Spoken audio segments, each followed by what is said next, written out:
우리 함께 말씀 보도록 하겠습니다. 보실 말씀 이사야서 45장 3절에서 13절 말씀을 함께 보도록 하겠습니다. 이사야서 45장 7절에서 13절 우리 한 목소리로 합독하도록 하겠습니다.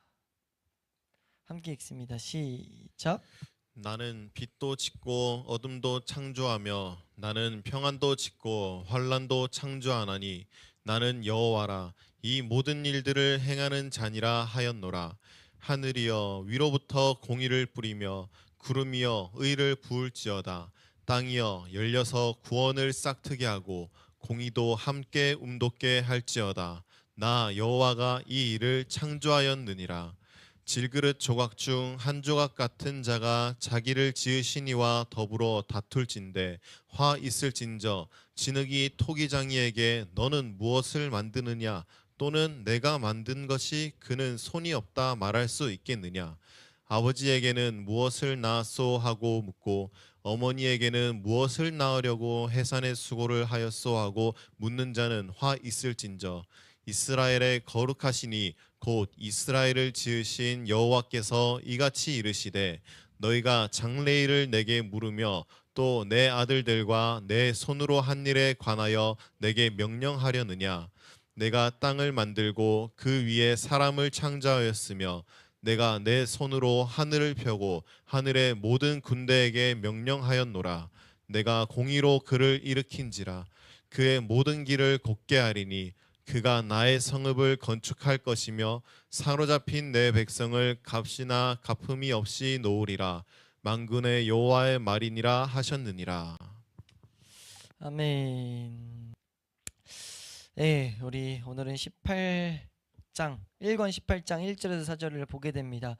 1권이 이 내용으로 끝나죠. 그래서 기독교 강요가 총 4권으로 나눠져 있는데 우리 책은 지금 2권까지 들어가 있다 보시면 돼요. 우리 저 뒤에 다른 책에는 2권 여기부터 나뉘거든요. 권이 하나 끝나고 다른 권으로 나눠지는데 이 권마다 큰 주제로 이제 끌고 가는 내용에 우선 하나님을 이제 우리가 아는 지식에 대한 파트를 이제 크게 다 보게 되었습니다. 그래서 그 마지막이 섭리에 대한 마지막 이제 반론들, 섭리에 대한 어떻게 보면 부연 설명들이라고도 볼 수 있는데 하나님은 불경한 자들을 도구로 사용하셔서 심판을 시행하시며 동시에 스스로 부정함이 없이 순결을 유지하심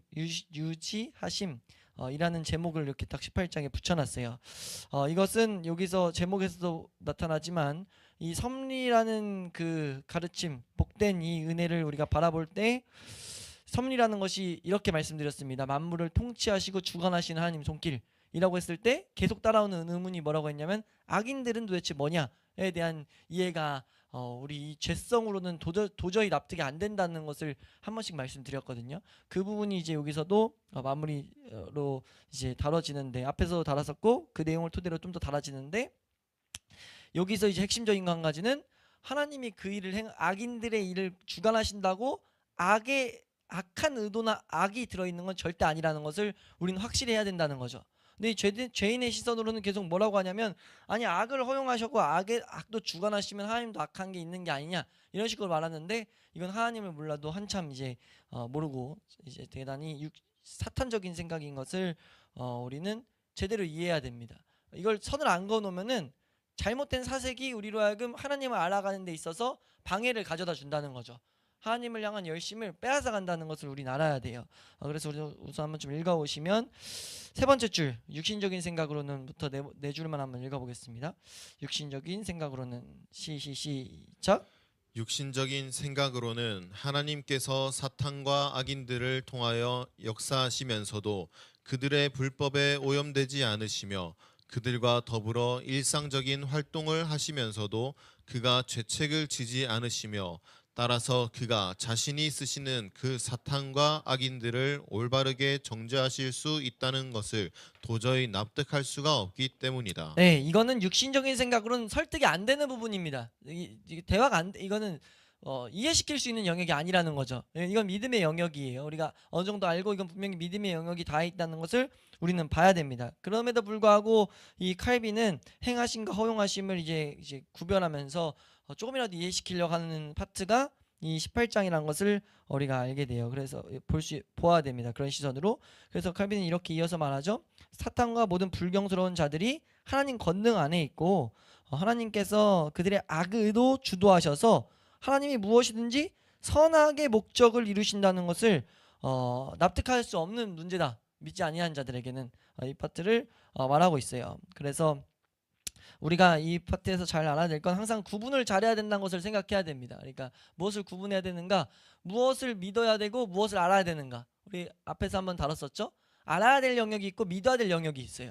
그래서 우리가 이것을 잘 구분지어야 되는데 어떻게 하면 잘 구분짓느냐라고 했을 때는 사실 하나님을 알아가는 지식, 하나님을 알면 알수록 이 구분은 가능하게 된다는 것을 우리가 이해해야 됩니다. 그래서 그렇게 접근을 해야 되지, 섭리는 그러니까 복되게 주신 수단, 예전과 비슷한 맥락에서 복된 우리로 하여금 모든 사건들을 훈계로 올바로 사용하기 위한, 또 모든 사건 가운데 보호하심과 역사하심이 있다는 것을 우리가 온전히 붙들기 위한 복된 메시지, 하나님의 가르침인 거지. 이걸 설명을 하다 보면은 교회 안에서도 이게 비극인 이유가 뭐냐면 교회 안에서도 구원받지 못한 영혼들이 있단 말이에요. 근데 이걸 구원받고 착각하고 살아가다가 이런 가르침을 들으니까 자꾸 이런저런 핑계를 대려고 그래요. 설득이 안 되다 보니까 이런저런 허용을 이제 열어두는 거죠. 회피해버립니다. 이 복된 진리를. 이해가 안 되니까. 그래서 하나님을 계속 선하신 분으로 변론하려고 그러죠, 자꾸. 근데 하나님은 변론 받을 필요가 없는 분이에요. 그 자체로 선하신 분이고 그 자체로 완전한 분이기 때문에 하나님이 우리에게 자신 좀 변호해줘 라고 말한 적이 없으시죠, 하나님은. 근데 우리가 마냥 마치 뭐 하나님을 변호해야 될 의무가 있는 것 마냥 이걸 어떻게 막 설득하려고 하는데, 그거는 잘못 알아도 한참 잘못 알은 거예요. 믿어야 될 영역을 내가 믿음으로 봐야 될 영역인데 이해시키려고 했던 거죠. 이거 오히려 뭐 어떻게 봐야 됩니까? 전혀 이해를 못해요. 아무리 복된 진리를 난 이해가 돼서 설명을 하는데 공감이 안 돼요? 구원 점검으로 가야 되는 거죠. 그러니까 이 복된 진리를 아예 못 받아들인다. 그래도 악인은 계속 이렇게 가는 건 이거 한번 잘 사랑 정말 아는 거 맞아, 이렇게 접근이 돼야지. 이거를 설득하려고 하다 보면은 우리가 같이 올무에 빠져버립니다. 그래서 그런 올무에 빠지는 것이 아니라 우리가 올바로 잘 나아갈 수 있기를 소망합니다. 우리 하나 더 보시면은 이 뒤쪽으로 넘어가서 다음 장은 아니죠. 우리 밑에 이 279맨 아래에 여기 칼빈이 그래 설명을 하죠. 우리 그들로서는 밑에 두 줄, 그들로서는 사람이, 시작. 그들로서는 사람이 하나님의 의지와 명령으로 말미암아 눈이 어두워졌는데도 그렇게 눈이 어두워졌다는 사실 때문에 사람이 곧 형벌을 받게 된다는 것이 아주 부당하게 보인다. 이어서 읽겠습니다. 시작. 그러므로 그들은 그 일이 하나님의 의지가 아니라 다만 하나님의 허용하심으로 되어지는 것이라는 식으로 말을 바꾸어서 난제를 피해가는 것이다. 이 난제를 피해간다는 거예요. 그러니까 지금 이게 허용하심이 이게 하나님이 작정한 행하심 가운데 허용하심이 아니라 이 개념을 이해해야 돼요. 여기서 지금 많이 나오는 주제가 하나님의 허용하심의 개념을 우리가 설명을 했었단 말이에요. 하나님이 그 악인들도 이렇게 허용하심으로 하나님이 복된 계획을 이뤄가시는 거. 근데 그 허용하심이 약간 이제 어쩔 수 없이 이 악인들에게 고난을 좀 주면서 하는 개념으로 우리가 이해해 보려고 하는데, 그게 아니라 그 악인들도 하나님은 주관하신다는 것을 놓쳐서 안 된다는 거죠. 이건 난제예요. 하나님이 그러니까 악인들을 주관하시니까 악한 거냐? 그건 아니지. 절대 그건 설명이 되지 않지만 이거는 분명히 그렇게 봐서 안 된다. 왜냐? 하나님이 의도적으로, 이 뒤에 칼빈은 설명이에요. 자신이 이 일을 행하는 장본인임을 노골적으로 선언하고 계신다는 거죠. 그래서 아예 그런 회피조차 못하도록. 왜 이렇게 하십니까? 사실 좀 덮어놓으면 덮어줄 수 있는데 왜 이렇게 하시는 거죠? 하나님은 하나님이 계시하시는 대로, 그리고 하나님을 올바로 믿음의 영역으로 알기 원하시는데 인간이 자꾸 자기 방편으로 하려는 그것들을 다 아예 시작부터 못하게 만드시는 거예요. 우리 편으로 하나님을 만들어내고 그런 것들이 안 되게. 그러니까 이해 안 되면 뭐 하라는 겁니까? 기도하라는 거예요. 전제를 깔아놓고 너에게 구원을 주신 분이 선하시다면 선하신 분이 왜 이렇게 했을까를 우리가 알아가는 은혜를 구해야 되는 거지, 이성적으로 알아가려고 하는 것은 신앙생활의 접근 자체가 잘못됐다는 것을 우리는 확실히 알고, 이해 안 되는 영역들, 하나님에 대한 이런 영역들을 우리가 이상한 변론을 하려고 이제 우리가 성경에서 있지 않은 변론들을 하려고 힘쓰지 않을 수 있기를 소망합니다. 그것들을 우리가 분명히 알아야 된다라는 것을 여기서 우리는 볼 수 있어요. 그래서 이제 여기서부터 칼빈이 무수한 실제적인 예를 본문들을 성경을 막 나열하죠. 네, 이게 다 뭐냐면 하나님께서 악인들도 사용하신다, 만물의 주관자 되신다라는 것들을 말하는 거예요. 우리 핑계 대지 말고 하나님께서 악인들도 주관하신다는 걸 알아야 된다는 거죠. 그럼 여기서 하나 이제 이 챕터의 마지막 주제기도 하는데, 그럼 의문이 뭐예요? 그럼 하나님 악하시냐? 이게 어떤 원리인지를 이제 우리는 마지막 챕터에서 보게 됩니다. 그래서 좀 더 이제 이 내용들을 확장해 가기 위해서 2절에서는 이런 제목을 두고 있죠. 하나님께서 실질적으로 모든 일을 주관하신다라는 것. 그러니까 특별히 여기서 앞에서도 다뤘던 내용이기도 한데, 여기서는 특별히 악인들의 이해 못하는 행동들을 무조건적으로 마귀에게서 나왔다라고 치부하는 것이 되면 안 된다는 거죠. 예, 그것조차도 하나님의 행하심적인 허용임을 알아야 된다는 거예요. 이게 이제 3절에서 좀 더 확정되긴 하지만, 우선 2절에서는 핵심이 하나님께서 이 일을 행하시는데 분명한 뜻을 가지고 행한다는 것을 담아가지고 이렇게 좀 말하고 있습니다. 그래서 이거를 어디를 좀 읽으면 되냐면요, 284페이지 딱 중간에 전자의 이유에 의하면, 전자의 이유에 의하면 이 부분만 읽겠습니다. 시작. 전자의 이유에 의하면 만일 선지자가 유혹을 받고 말을 하면 나 여호와가 그 선지자를 유혹을 받게 하였음이거니와 라고 말씀하며, 후자의 이유에 의하면 하나님께서 그들을 그 상실한 마음대로 내어 버려 두사 더러운 정욕에 던지신다고 말씀하시는데, 이는 사탄은 하나님의 보응을 시행하는 사역자에 불과하고 하나님께서 그 자신의 공의로운 보응을 주도하시는 최고의 책임자이시기 때문인 것이다. 지금 우리는 분명히 이걸 알아야 된다는 거죠. 우리가 납득 안 된다고 아까 잠깐 말했지만 하나님을 쓸데없이 변론하려고 하는 건 안 된다는 거예요.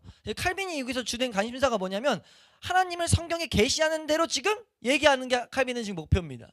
그러니까 우리가 사실 하나님을 있는 그대로 계시된 것을 이해 안 된다고 뭔가 이렇게 바꾸려고 하는 행위는요, 사실 추악한 교만이라고 볼 수 있어요. 교만에서 기인된 행동입니다. 그러니까 우리가 그런 것들을 쫓아가는 것이 아니라 온전히 있는 하나님을 알아가는데, 아까 말한 대로 우리가 그 은혜들을 구하는 게 중요하다라는 것들, 그 태도를 가지고 우리가 항상 신앙생활 할 수 있기를 소망합니다. 근데 이제 여기서도 그 설명을 좀 더 하죠. 막연하게 그렇게 덮어놓고 하는 게 아니라 분명히 하나님께서 이렇게 하신 이유들을, 왜 악인들을 주관하신지를 정확히 알라고 말합니다. 그러니까 이 성경에 악인들을 주관하시는 것에 대해서 하나님이 악하냐 이런 사색이 아니라 왜 그럼 악인들이 이렇게 주관하시는가를 우린 정확히 알아야 된다는 거죠. 그래서 우리가 알아야 될 게 하나님의 뜻입니다. 우리가 알아야 될 건 하나님은요, 이 모든 일들을 하나님의 뜻 안에서 작정하고 있다는 거예요. 뜻 안에서 계획한다는 거죠. 그래서 3절 제목이 뭡니까? 이 뜻은 변하는 게 아니라 단일하다. 딱 붙잡힌 하나님의 확실한 뜻이 있다. 왜 이걸 정확히 알아야 돼요? 이 사람의 모습처럼 이때 저때 다른 게 아니라 절대적인 하나님의 뜻을 향해서 하나님은 가고 있기 때문에, 불변하시고 그 뜻이 하나님이 지금 선하시기 때문에 하나님 모든 행위는 선하다가밖에 볼 수가 없다는 것을 칼빈은 설명하고 있어요. 이게 성경의 가르침이기도 하고요. 그래서 우리는 뭐 해야 되냐? 하나님의 뜻에 대해서 정확히 알아야 된다. 그러니까 우리가 이런 내용들을 설명하기 위해서는 답이 없어요. 그러니까 뭘 알아야 되냐면 하나님의 뜻을 제대로 알 때 우리는 올바로 그 안에서 답변할 수 있습니다. 이해 좀 되시나요? 그래서 섭리에 대해서 이해하려면 직결되는 것은 하나님의 뜻이다라는 것. 그래서 여기서 반론들에 대한 내용이 이제 3절 4절에 하나씩 나오긴 하는데, 첫 번째 반론이 285페이지 중간 세 번째 문단에 나와요. 첫 번째 반론, 그들의 첫 번째 반론, 이게 하나님의 섭리를 이해하지 못하는, 악인들을 주관하신다는 것을 이해하지 못하는 사람들의 반론이에요. 반론이 뭐냐면요, 간단히 말하면 이겁니다. 아니, 악인들이 행할 때 하나님은 섭리를 말씀에 따라서 말씀을 지키는 자와 안 지키는 걸로 심판하시고 안 심판하신다며, 하나님의 뜻은 그래서 하나님의 뜻을 다 지키기 원하는 거라며. 이게 중요한 건데, 그럼 안 지키는 사람들도 주관하시는 거면 하나님의 뜻이 두 개네? 안 지키도록 또 허용하시는 거 아니야? 뭐 이런 식으로 말하고 있는 거죠. 뭔 접근인지 아시겠어요? 자기 이성에서, 그러니까 하나님 안 지키는 사람들은 이거 안 지키도록 하나님의 뜻을 작정하신 거면 하나님 뜻이 두 개네? 하나님 말씀 지키는 게 하나님 뜻이라며. 안 지키는 사람 뭔데? 라는 식으로 가는 거죠. 하나님의 뜻을 제대로 알 때 이건 해결되죠. 하나님 뜻은 뭡니까? 하나님의 사람들을 거룩하게 하시는 거. 그 일을 위해서 악한 길에 있는 악인이 어떻게 악인된지는 우린 몰라요. 천가에 알 수 있는 내용이죠. 유기된 자들을 예지에 정해가지고 그들이 뭐 악한 길을 선택했기 때문에 이것도 사람이 선택하려고 만들어낸 것이고 이것이 어떻게 된지는 몰라요. 근데 확실한 것은 분명 하나님의 선하신 뜻 가운데 유기된 자들이 있다고요. 근데 그 자들조차 하나님은 사용하셔서 하나님이 택하신 자들이 거룩하게 하는 데 있어서 이들을 사용하신다는 거예요. 이해되세요? 뭔 말인지 이해가 되시나요? 우리가 올바로 가도록 이 세상 악한 자들이 악한 일들을 행하도록 하나님이 행하심 가운데 허용하신다는 거죠. 하나님이 주관하신다는 겁니다. 그러니까 우리는 이 가운데 안전보장을 느껴야 돼요. 하나님을 제대로 봤다면 우리는 어떤 것도 우리 해할 수가 없다는 거죠. 이해되시나요? 네, 그것들을 우리는 정확히 알아야 된다라는 것들을 여기서 말하면서 여기서 오늘 우리 본문이 나옵니다. 오늘 본문이 이사야서 45장의 1절이 뭐냐면 고레스가 나오거든요. 고레스가 이제 이스라엘 백성들을 이렇게 핍박하는데 하나님이 고레스를 보고 뭐라고 하냐면은 45장 1절에 하나님이 기름 부음 받은 자라는 이런 표현을 써요. 이 표현이 뭐냐면 악인들도 하나님이 사용한다 이런 표현이거든요. 그러니까 그러면서 이제 오늘 본문이 뭘 말하냐면 말하는 거예요. 이 본문이 기가 막힌 내용들이 나오는데 우리 본문 우리 10절부터 보겠습니다. 10절 한번 보면 본문을 잠깐 보고 가면요. 네. 10절 말씀 읽어보세요. 9절만 먼저 설명드릴게요. 9절은 진흙이 토기장에 보고 야 너 이딴 식으로밖에 못 만들어? 이런 식의 내용이에요. 너 이거밖에 못 만들어? 이게 마치 하나님의 섭리를 이해 못하는 인간이 하나님 섭리 이때는 왜 이렇게 행하셨는데 이게 최선입니까? 뭐 이런 식으로 우리가 접근하는 거죠. 악인들을 사용하시는 모습을 보고 그런 마음을 품은 거. 딱 오늘 본문에 대한 내용일 수 있거든요. 악인들 그렇게 사용하는 거 그거 하나님 잘 쓰는 건 맞아요? 이런 식으로 말하는데 그게 성립이 되는 얘기냐는 거죠. 아니 토기장이가 만드는데 진흙이 뭔 말 하는 게 이해 못한다는 거예요. 진흙은 토기장의 뜻을 이해되세요? 그러면서 또 하나 말하는 게 10절 말씀에 10절에 한번 읽어보세요. 시작. 아버지에게는 무엇을 낳았소 하고 묻고 어머니에게는 무엇을 낳으려고 해산의 수고를 하였소 하고 묻는 자는 화 있을진저. 하나님이 화 있을진저 진짜 정말 진짜 하나님의 진노를 받을 잔데 이게 뭐라고 하는 거냐면 아버지 지금 이걸 좀 더 번역이 그 표준세 번역 같은 데 보면은 좀 더 이렇게 직관적으로 보여요. 뭐라고 말하냐면 아버지에게 말하기를 나를 자식이라고 낳았습니까? 라고 묻는다는 거예요. 어머니에게는 이게 나를 뭐 낳느냐고 해산의 고통 겪은 거 뭔 짓입니까? 이렇게 말한다는 거죠. 악인들을 보고 하나님 이거 행했다고 지금 제대로 만든 거 맞아요? 하나님 지금 하나님 손길이 형편없네 뭐 이런 식으로 접근하는 거 진짜 불경하고 정말 폐악한 짓인 거죠. 그래서 11절에 보면은 이스라엘을 지으신 여호와께서 이같이 말씀하세요. 너희가 장래일을 내게 물으며 또 내 아들들과 내 손으로 한 일에 대해서 내가 명령하냐? 라는데 이거를 그 표준세 번역엔 좀 더 물음표까지 써가지고 하는데 이스라엘의 거룩하신 하나님 곧 이스라엘을 지으신 주께서 말씀하신다. 내가 낳은 자녀를 두고 너희가 나에게 감히 물으려 하느냐? 내가 한 일을 너희가 나에게 감히 명령하느냐? 이렇게 말하면서 내가 창조했고 내가 하늘을 폈고 이제 하나님의 이 섭리에 대한 것을 말씀하시죠. 말이 안 되는 생각의 접근들을 죄악된 인간들이 하고 있다는 거예요. 이게 정말 비극이죠. 우리 이 생각을 따라가는 건 교회에서 이걸 같이 얘기해 주는 건 이게 할 필요가 있는 내용이 없는 내용이에요? 있는 내용이 아니죠. 우리가 그 금요 예배 때 봤었죠. 금요일 날 우리 요한복음에서 증거하는 내용이 무엇이었냐? 쓸데없는 논쟁으로 들고 오는 건 마귀의 가장 강력한 공격 중에 하나입니다. 그들은 전체적으로 뭐가 필요한 거예요? 이런 논쟁을 일으킨다는 건 구원이 안 된다는 거예요. 생명을 향해 다른 박질하는 제시를 해야 되는데 그걸 못하도록 마귀가 눈을 돌리는 행위들이 이런 것들을 궁금해하게 만든다는 겁니다. 그럼 우린 말해줘야 돼요. 이거 논쟁하기 전에 이거 이해하려면 하나님 주시는 믿음을 먼저 가져야 된다.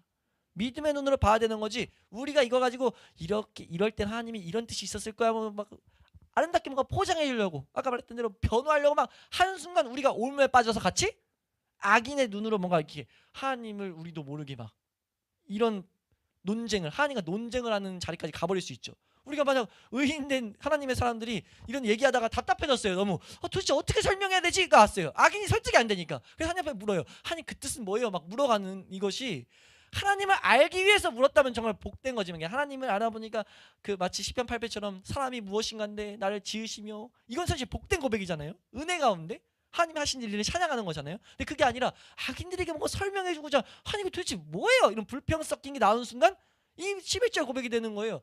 왜 이걸 가지고 하나님과 논쟁하는 이 하나님이 진노하시는 모습에 해당돼 버린다는 거죠.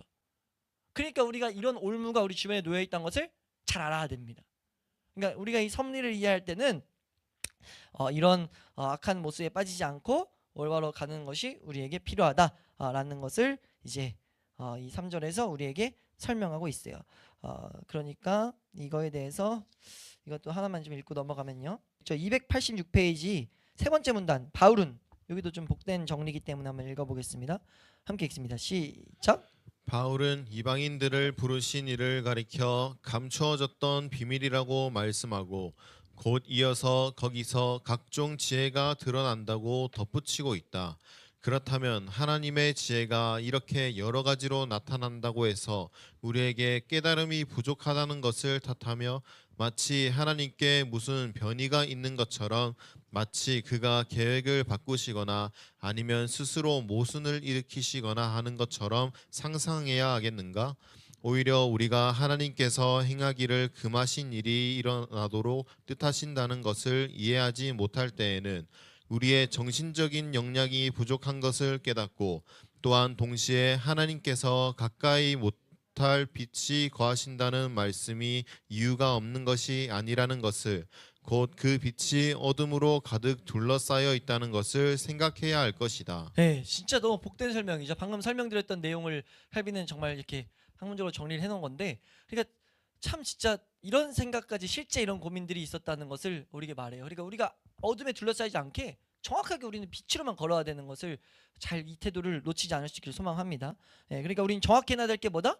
이 세상에 하나님 악인들도 하나님이 우선 다 주관하신 주관의 손길 가운데 있다.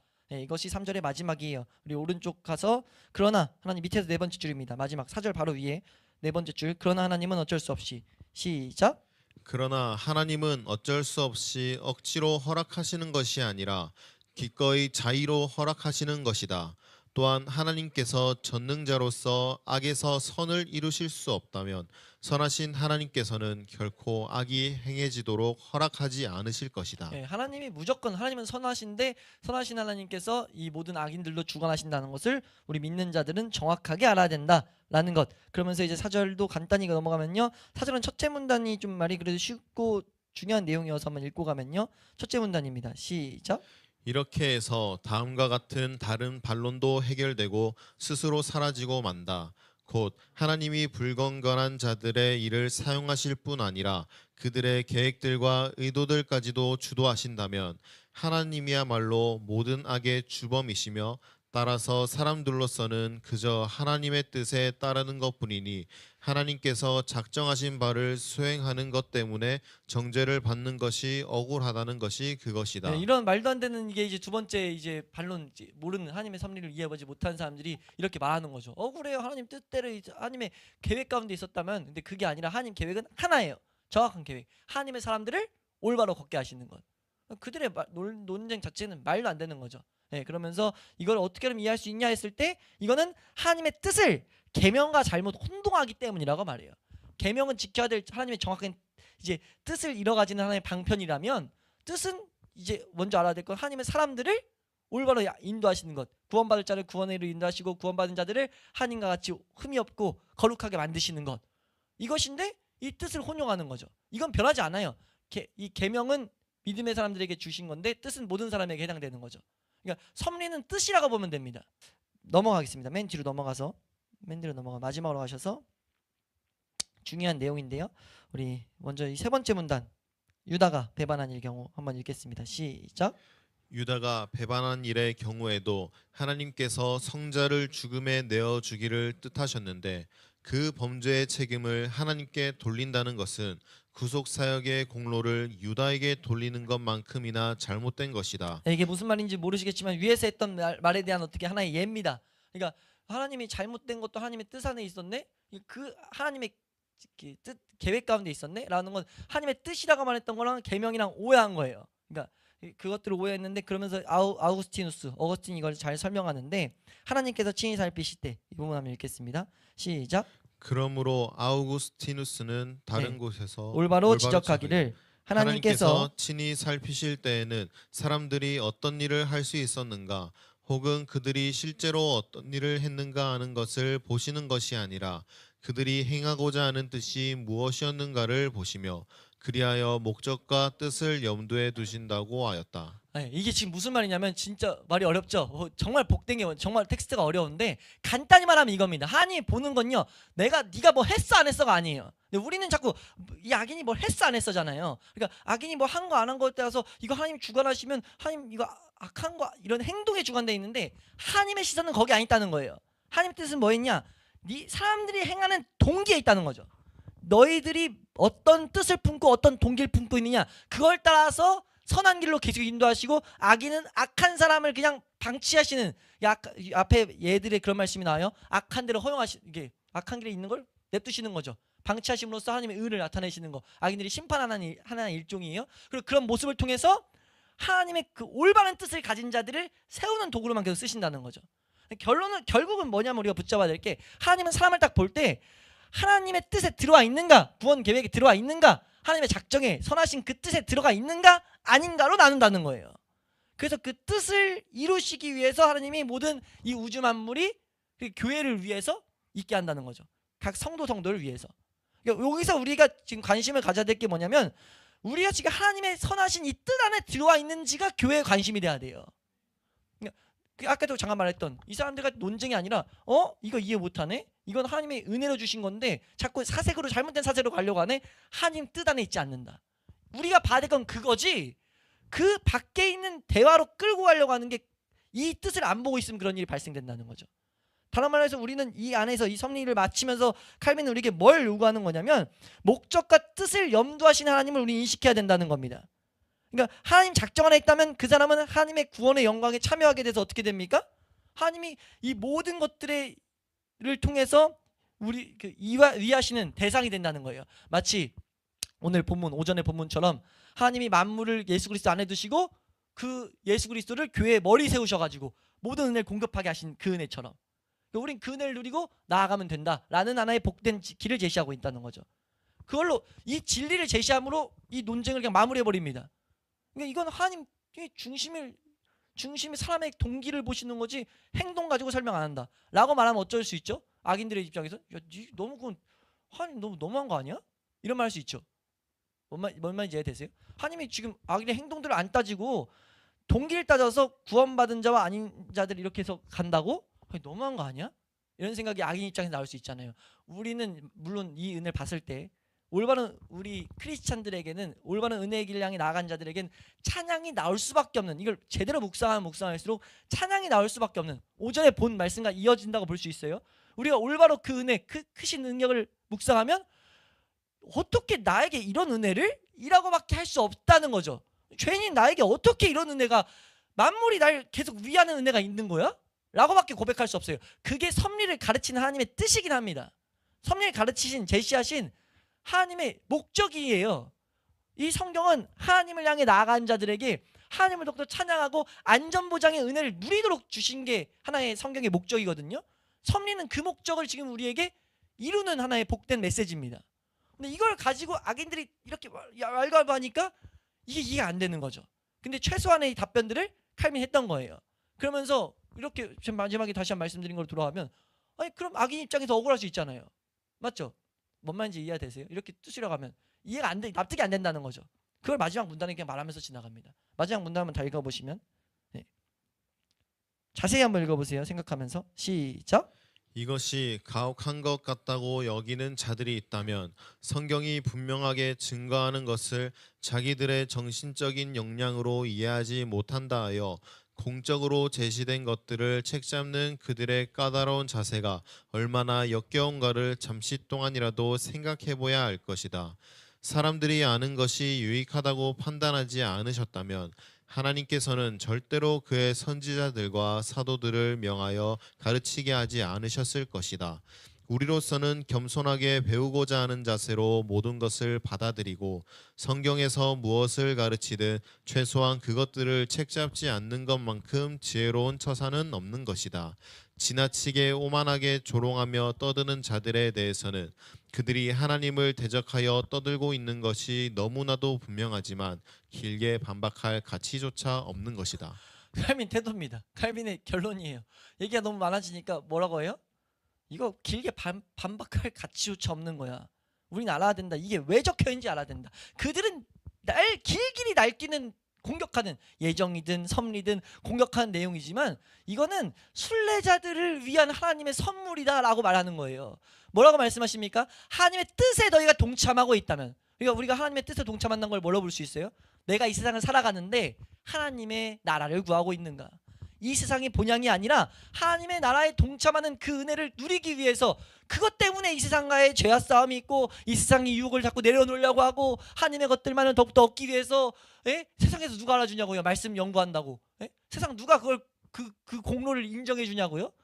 근데 우리가 그 공로가 이 세상에서 인정 안 되지만 그 말씀이 우리를 변화시킬 것 때문에 말씀을 연구하고 이 세상에서 나그네와 같이 그런 존재로서 계속해서 그 본향을 향해 달려간다?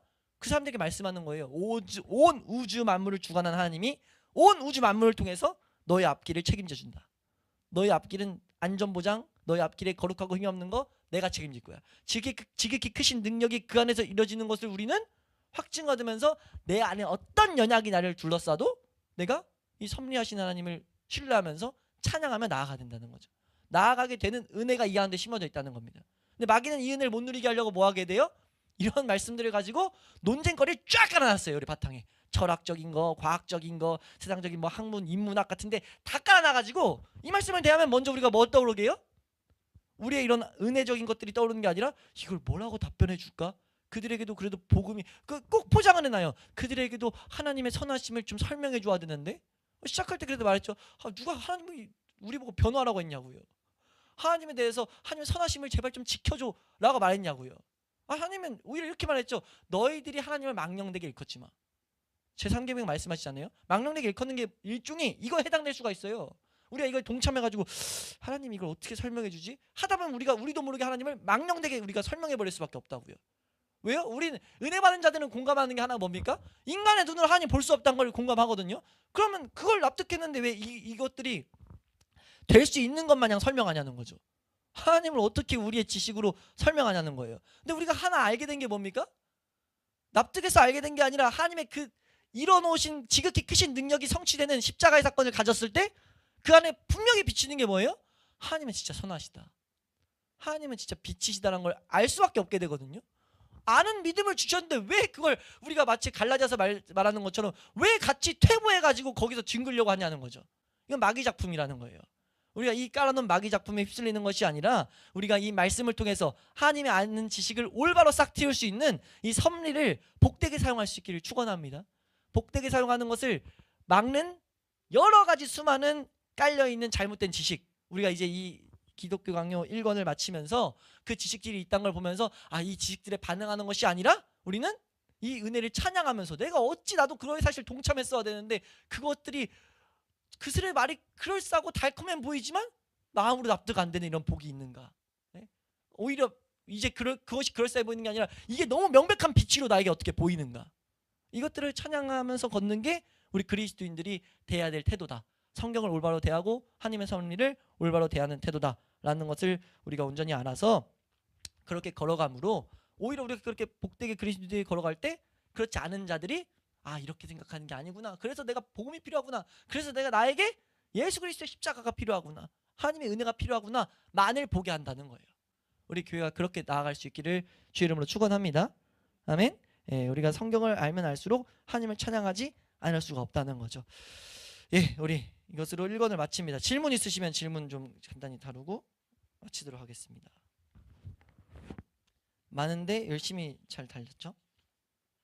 내용이 큰 틀에서 이해되시죠? 지금 이 18장에서 설명하고자 하는 게 말들이 번역이 좀 많이 어려워요. 지금 특히 18장이 좀 번역이 애매하더라고요. 근데 이 큰 골조를 가지고 보시면은 좀 더 이해가 되실 거라고 확신합니다. 그러니까 좀 한 번 더 읽어보시면 이 말씀 성구들이 우리가 섭리를 생각하는데 더 풍성한 은혜, 우리 안전보장을 보게 하는 은혜들로 이렇게 우리에게 다가올 줄로 믿습니다.